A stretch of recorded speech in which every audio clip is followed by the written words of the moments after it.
Good morning to all of you.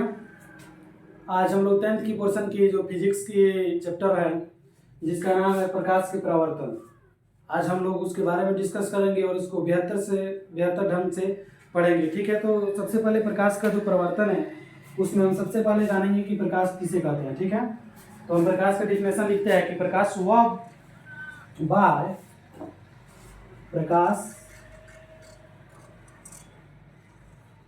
ठीक है, इसको इंग्लिश में बोलते हैं लाइट। परिभाषा लिखते हैं इसको, प्रकाश प्रकाश का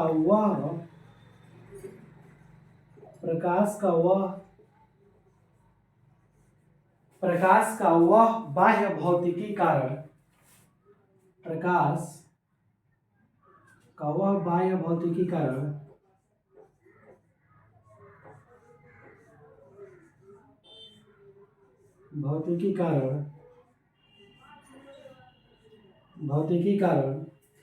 प्रकाश का वह बाह्य भौतिकी कारण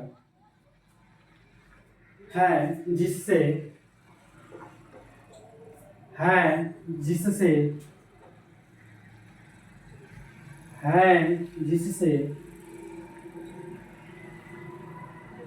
प्रकाश का वह बाह्य भौतिकी कारण है जिससे हमें किसी वस्तु को देखने की जिससे हमें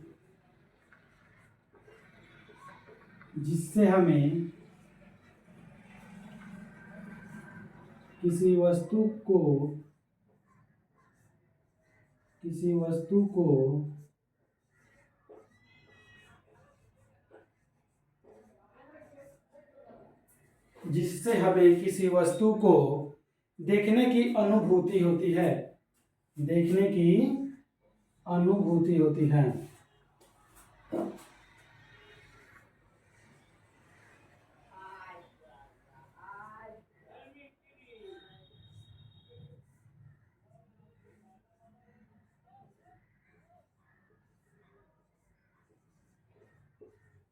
देखने की अनुभूति होती है, प्रकाश ऊर्जा का एक रूप है।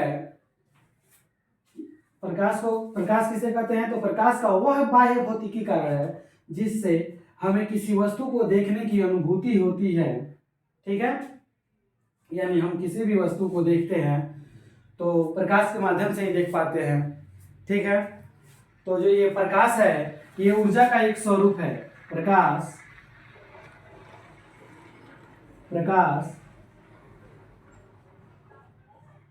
ऊर्जा का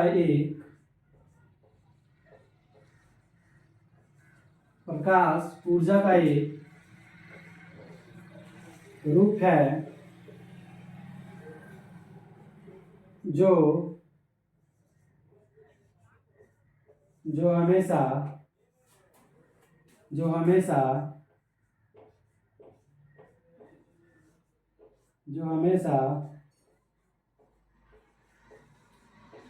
सीधी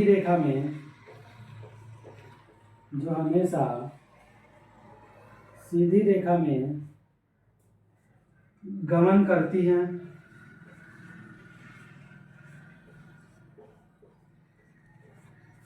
यानी इससे हम समझेंगे कि प्रकाश किसे कहते हैं। तो प्रकाश से हम समझेंगे कि प्रकाश का वह बाह्य भौतिक कारण है जिससे हम किसी वस्तु को देखने की अनुभूति करते हैं, यानी उसको महसूस करते हैं। ठीक है, और ये प्रकाश जो है एक ऊर्जा का रूप है, तभी तो हम इसको देख पा रहे हैं।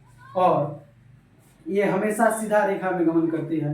कहने का मतलब है कि प्रकाश जो है, आप लाइट फोकस मारिएगा तो सीधा रेखा में ही जाएगा, ये ना कि ना वो टेढ़ मेढ़ जाएगा, वो सीधा रेखा में जाएगा। इसीलिए बोलते हैं कि जो प्रकाश है ऊर्जा का एक रूप है और ये हमेशा सीधा रेखा में गमन करती है। ठीक है, इसको आप लोग नोट कीजिए। इसके आगे हम बढ़ते हैं।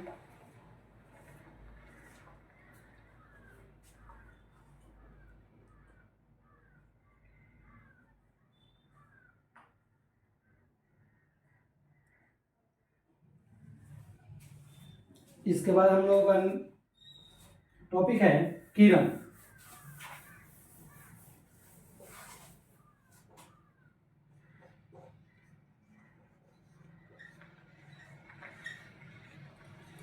जिसको हम लोग बोलते हैं इंग्लिश में रे।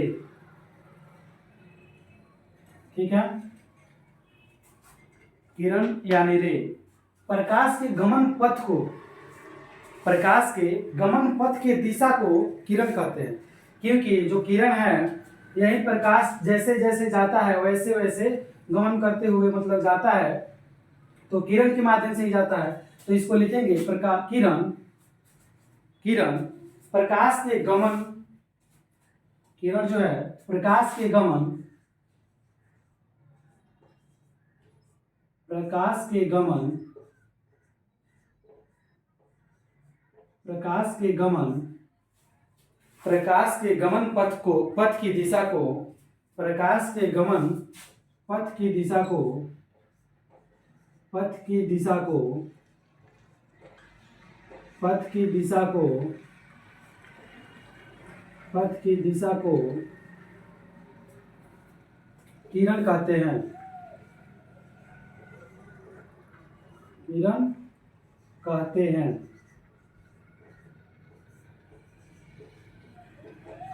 जैसे ये हमारा समझ लीजिए कि हमारा किरण है, तो एक सीधी रेखा में गमन कर रही है ना।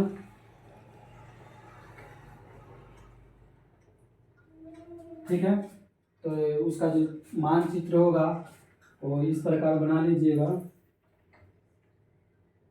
ठीक है, नोट कीजिए उसको।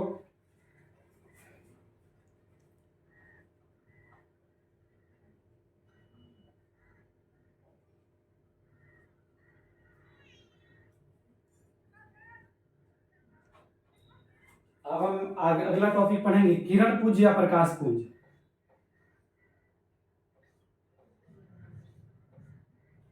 किरण पुंज या प्रकाश पुंज।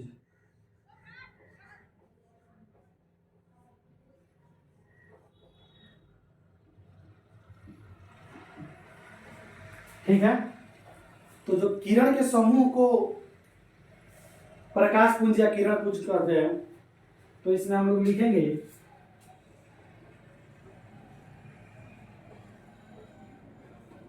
किरण के समूह को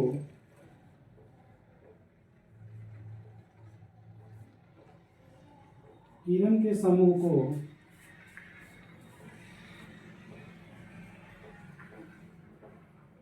प्रकाश पुंज कहते हैं।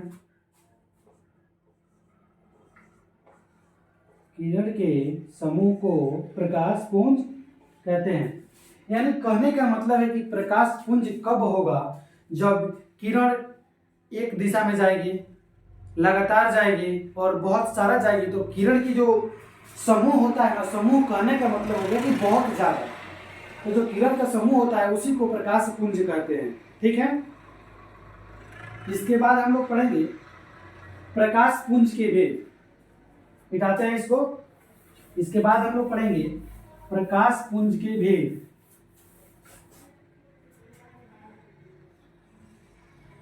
प्रकाश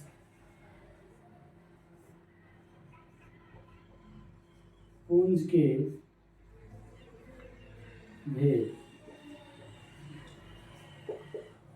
कहने का मतलब है कि प्रकाश पुंज के भेद कहने का मतलब है कि कितने प्रकार से प्रकाश पुंज जा सकता है। ठीक है, तो इसमें हम लोग सबसे पहले देखेंगे समानांतर प्रकाश पुंज। इसमें हम लोगों का सबसे पहला क्या हो जाएगा,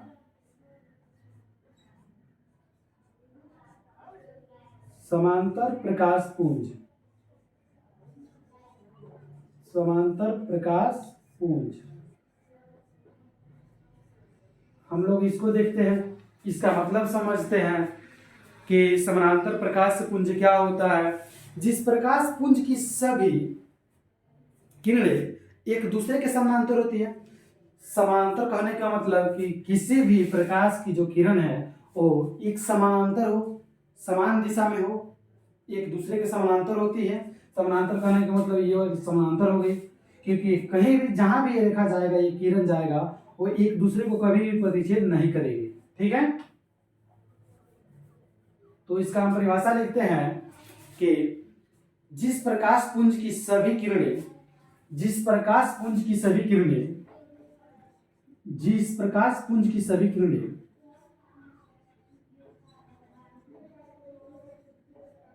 जिस प्रकाश पुंज की सभी किरणें जिस प्रकाश पुंज की सभी किरणें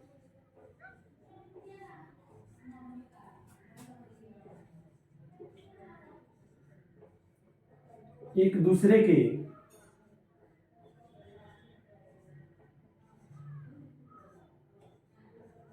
एक दूसरे के एक दूसरे के समांतर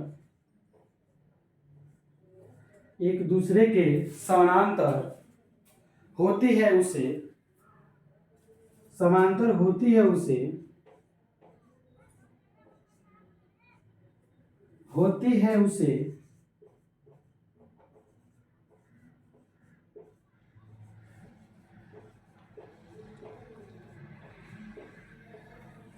उसे समांतर प्रकाश पुंज कहते हैं। उसे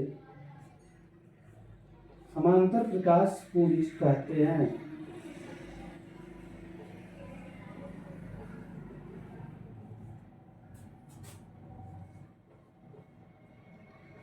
ठीक है, जैसे इसको इंडिकेट करने के लिए हम बता दें, ये हो गया, ये तीनों एक ही दिशा में जा रही है, ये अनंत तक जाएगी लेकिन बीच में कहीं भी एक दूसरे को प्रतिच्छेद नहीं करेगी। तो समानांतर प्रकाश पुंज कहने का मतलब हो गया कि जो कभी प्रतिच्छेद ना करे, ये तीनों एक ही समांतर में, एक ही अंतराल पे, एक ही, मतलब जिसका डिस्टेंस इतना है, जिसका डिस्टेंस इतना है, ये इसी डिस्टेंस के साथ ही आगे बढ़े, उसे हम लोग समांतर प्रकाश पुंज कहते हैं। ठीक है, इसको आप लोग नोट कीजिए, इसके आगे हम बढ़ते हैं।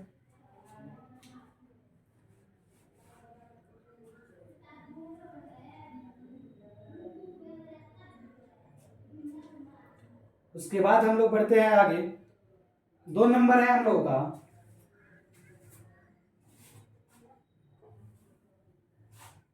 हम लोगों का अभिसारी प्रकाश पुंज।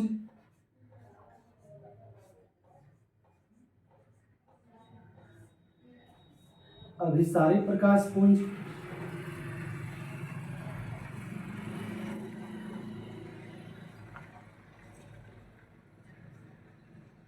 अभिसारी प्रकाश पुंज, इसमें क्या होता है अभिसारी में कि कहीं कहीं से प्रकाश आ रही है लेकिन आके एक मिड पॉइंट पे ही मिल रही है। जैसे ये हो गया, इस प्रकार प्रकाश आ रही है और एक ही बिंदु पे मिलती है, इसे हम लोग अभिसारी प्रकाश पुंज कहते हैं। ठीक है, तो इसको हम लोग लिखते हैं, इसका परिभाषा, जिस प्रकाश पुंज की सभी किरणें जिस प्रकाश पुंज की सभी किरणें जिस प्रकाश पुंज की सभी किरणें जिस प्रकाश पुंज की सभी किरणें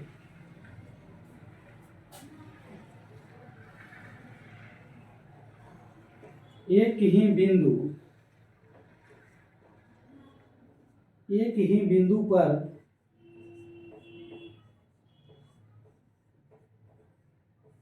पर मिलती है या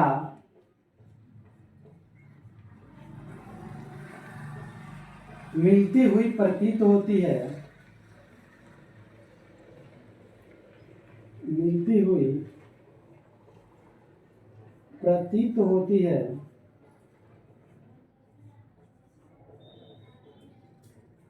उसे अभिसारी प्रकाश पुंज कहते हैं। उसे अभिसारी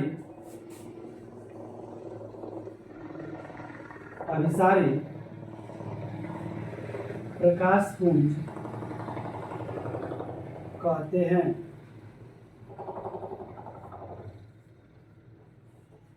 ठीक है, यानी जिस प्रकाश पुंज की सभी किरणें एक ही बिंदु पर मिलती है या मिलती हुई प्रतीत होती है उसे अभिसारी प्रकाश पुंज कहते हैं। इसका दूसरा नाम संतृप्त प्रकाश पुंज कहते हैं होता है। इसका दूसरा नाम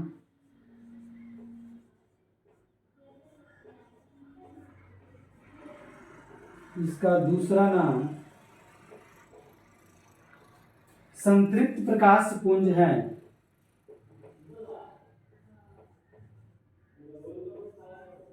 संतृप्त प्रकाश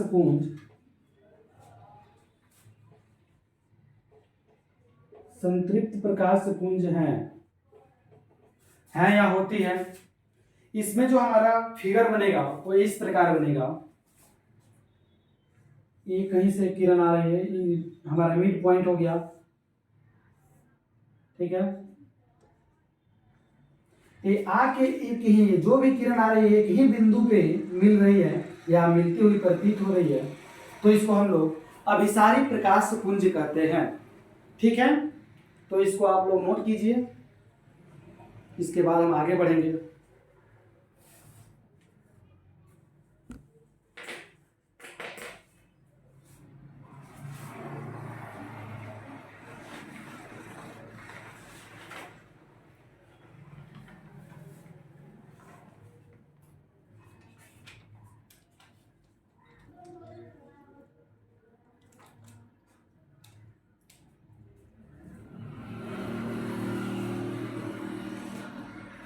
अब हम लोग नेक्स्ट देखेंगे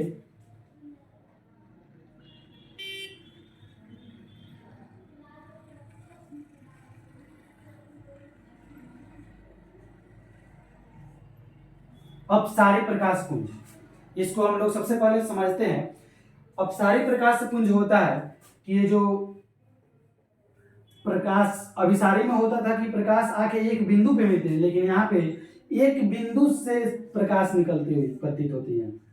एक बिंदु से अलग अलग प्रकार का प्रकाश अलग अलग दिशा में प्रकाश निकलती है, उसे अपसारी प्रकाश पुंज कहते हैं। तो इसको हम लोग लिखेंगे, जिस प्रकाश पुंज की सभी किरणें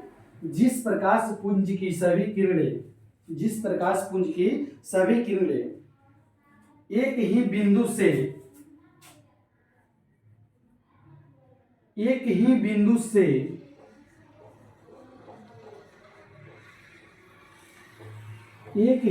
से निकलती है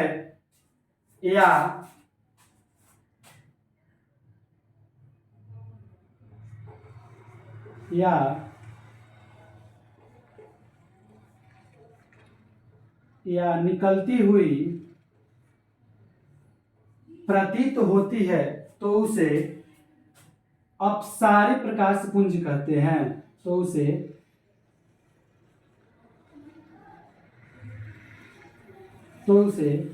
अपसारी प्रकाश पुंज कहते हैं, ठीक है। इसका दूसरा नाम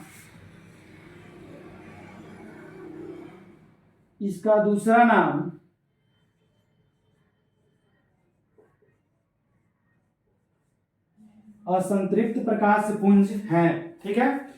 तो इसमें जो उदाहरण लिखिएगा, इसका जो फिगर बनाइएगा वो फिगर इस प्रकार होगा। यहाँ पे हमारा एक बिंदु हो गया, ये इस दिशा में गया, ये इस दिशा में गया और ये इस दिशा में गया।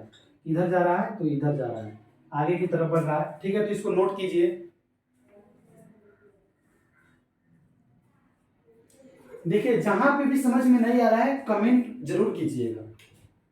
आगे की लेक्चर में कोशिश किया जाएगा कि उस डाउट को क्लियर कर दिया जाए, ठीक है।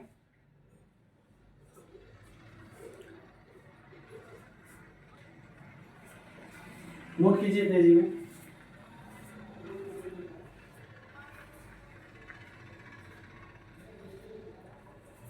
इसके बाद हम लोग, ये हमारा कितना नंबर था? ये हमारा 3 नंबर था, ठीक है। इसके बाद हम लोग पढ़ते हैं इसमें प्रकाश पुंज के भेद में 4 नंबर। प्रकाश पुंज के भेद में 4 नंबर प्रदीप्त या दीप्तिमान।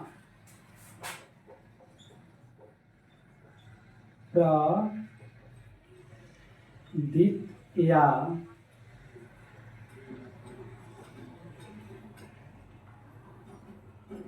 दीप्तिमान, प्रदीप्त या दीप्तिमान या आत्मदीप्त, ये इधर से होगा, या आत्मदीप्त,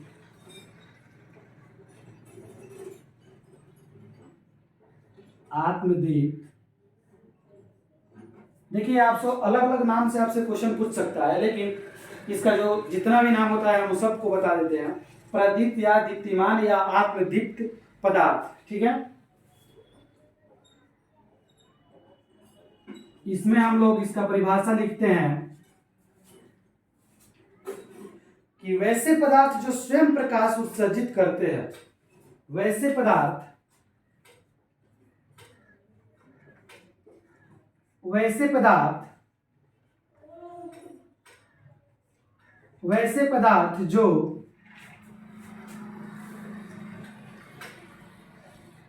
स्वयं प्रकाश उत्सर्जित करते हैं, प्रकाश उत्सर्जित करते हैं,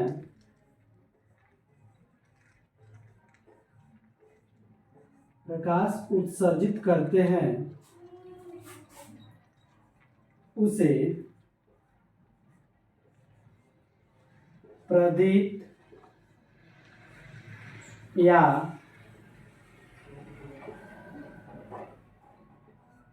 दीप्तिमान या आत्मदीप्त या आत्मदीप्त पदार्थ कहते हैं, पदार्थ कहते हैं।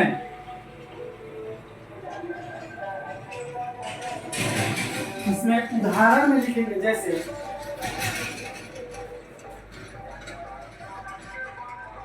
उदाहरण में लिखते हैं सूर्य, सूर्य के पास अपना प्रकाश होता है। दीपक, जिसको देहात एरिया में हम लोग बोलते हैं दिया। जलती हुई बिजली या जलती हुई बल्ब, जलती हुई बल्ब इत्यादि।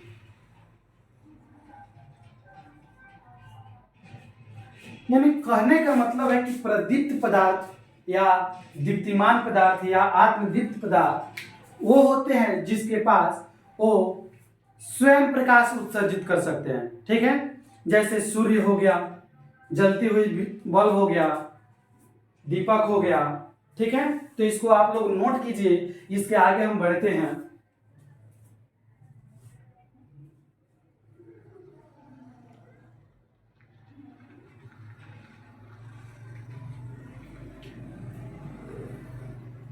आगे बढ़े, इसमें बस कुछ सुधार कर देते हैं।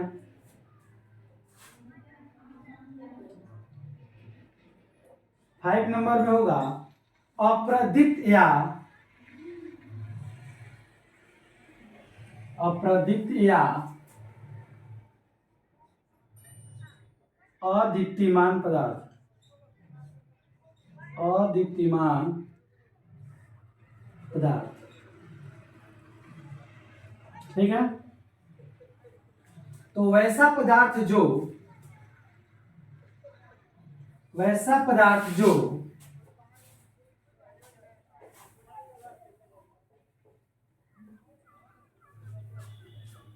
वैसा पदार्थ जो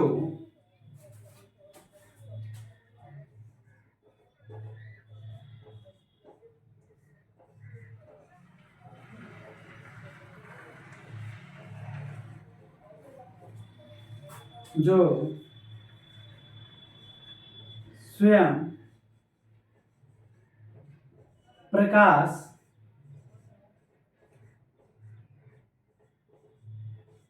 उत्सर्जित नहीं करते हैं, उत्सर्जित नहीं करते हैं,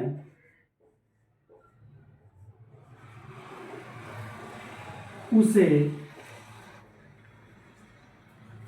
अप्रदीप्त या अप्रदीप्त या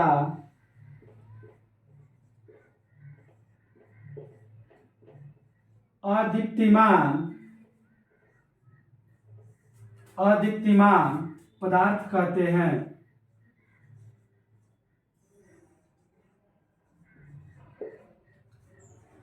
अदीप्तिमान पदार्थ कहते हैं। उदाहरण के लिए लिख लीजिएगा, जल हो जाएगा, उदाहरण में हो जाएगा जल, पानी, टेबल, यानी पानी बोलिए या जल बोलिए, बात वही है। टेबल, पुस्तक, टेबल, पुस्तक इत्यादि।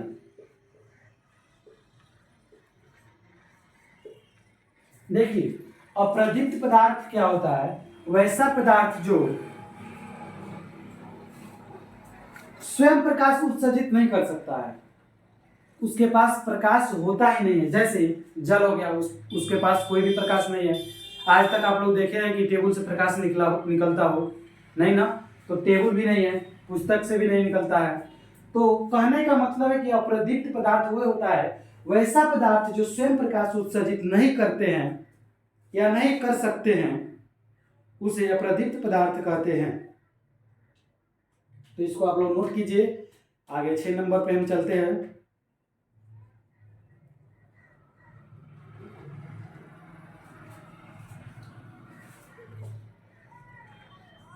6 नंबर है हम लोगों का पारदर्शी पदार्थ। कौन सा पदार्थ? पारदर्शी पदार्थ। इसके नाम में आप लोगों को कुछ दिख रहा है कि पारदर्शी पदार्थ क्या होता है? पारदर्शी पदार्थ वो होता है कि जिसके आर पार दिखाई दे। ठीक है, तो हम लोग इसमें लिखते हैं वैसा पदार्थ, वैसा पदार्थ, वैसे पदार्थ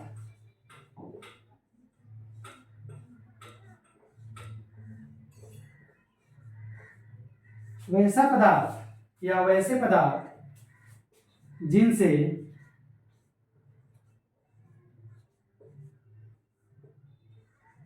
प्रकाश की किरणें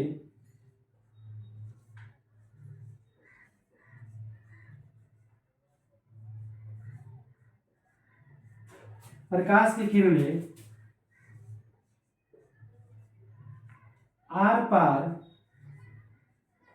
वैसा पदार्थ जिससे प्रकाश की किरणें आर पार निकल जाती है, आर पार पूर्ण प्रकाश की किरणें पूर्ण रूप से आर पार निकल जाती है, आर पार निकल जाती है,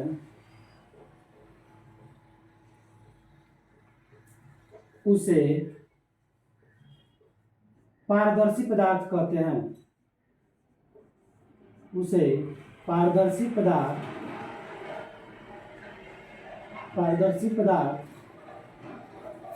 कहते हैं। उसे पारदर्शी पदार्थ कहते हैं।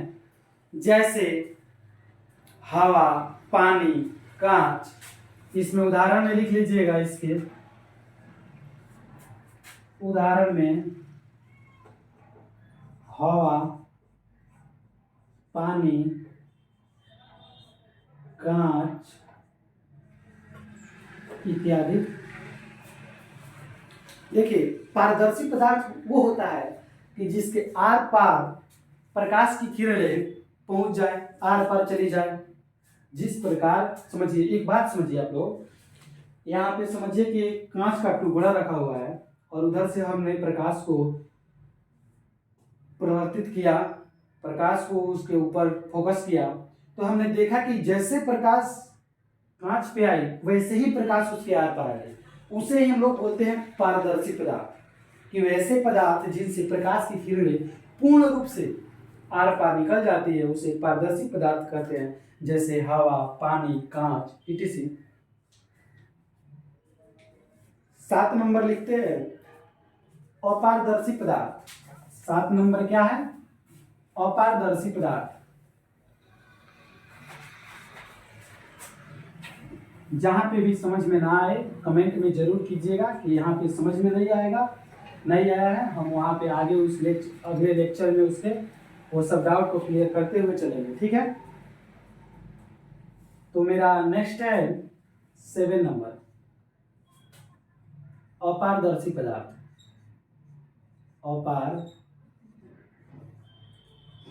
अपारदर्शी पदार्थ। अपारदर्शी पदार्थ यानी अपारदर्शी का मतलब समझते हैं? इसका कहने का मतलब कुछ समझ रहे हैं? पारदर्शी था तो आर पर जाता था, अपारदर्शी हो जाएगा तो यानी पास नहीं करेगा। तो हम इसको बोल सकते हैं कि जिस पदार्थ से प्रकाश की किरण बाहर नहीं निकलती है उसे अपारदर्शी पदार्थ कहते हैं। तो लिखते हैं जिन पदार्थ से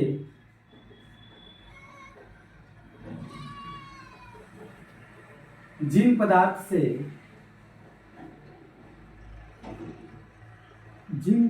से प्रकाश बाहर नहीं निकलती है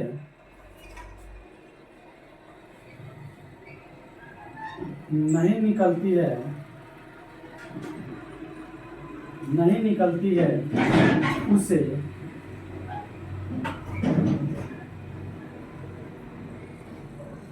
अपारदर्शी पदार्थ कहते हैं। अपारदर्शी पदार्थ कहते हैं। जैसे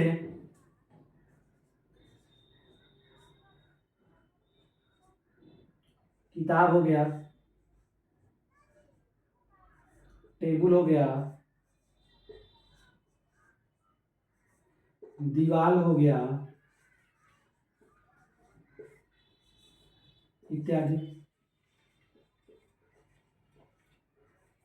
इसको नोट कीजिए, पत्थर हो गया, ईंट हो गया। तो अपारदर्शी पदार्थ उसे कहते हैं कि जिस पदार्थ से प्रकाश का गमन न हो, प्रकाश ना हिल पाए, प्रकाश ना पार कर पाए, उसे यानी बाहर निकल नहीं पाती है, तो उसे हम लोग अपारदर्शी पदार्थ कहते हैं। इसके बाद हम लोग पढ़ेंगे पारभासी पदार्थ। 1 नंबर है हम लोग का पारभासी पदार्थ। पारभासी पदार्थ। पारभासी पदार्थ, ठीक है। तो पारभासी पदार्थ क्या होता है? तो पारभासी पदार्थ में होता है कि जिन पदार्थों से प्रकाश का कुछ अंश बाहर निकल जाता है। तो लिखते हैं प्रभासी पदार्थ जिन पदार्थों से जिन पदार्थों से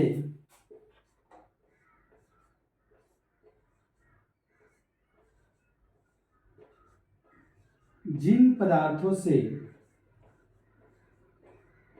जिन पदार्थों से प्रकाश का कुछ अंश प्रकाश का कुछ अंश प्रकाश का कुछ अंश प्रकाश का कुछ अंश बाहर निकल जाता है, बाहर निकल जाता है, बाहर निकल जाता है, उसे पारभासी पदार्थ कहते हैं। उसे पारभासी पदार्थ कहते हैं। पदार्थ कहते हैं।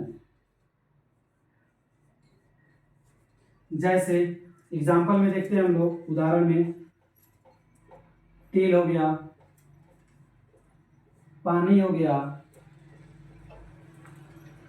तेल हो गया, पानी हो गया, ठीक है, घिसा हुआ कांच हो गया,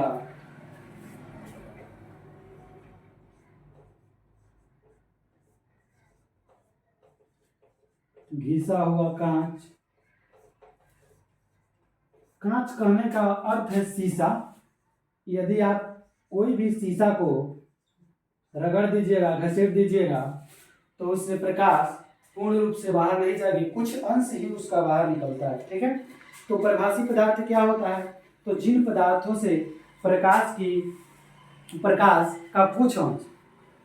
का कुछ अंश बाहर निकल जाता है उसे प्रभासी पदार्थ कहते हैं। ठीक है,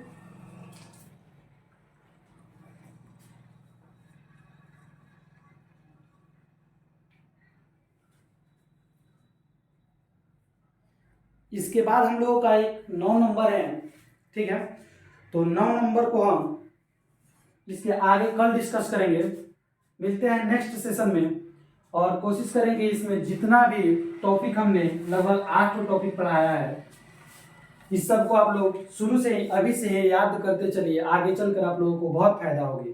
ठीक है, तो आज के लिए बस इतना ही रखते हैं। मिलते हैं नेक्स्ट सेशन में, और इससे बेहतर अच्छा से अच्छा तरीके से समझाएंगे, और इसमें जो भी आप लोगों को समझ में नहीं आए उसे आप लोग कमेंट जरूर कीजिए। ठीक है, तो आज के लिए थैंक यू सो मच।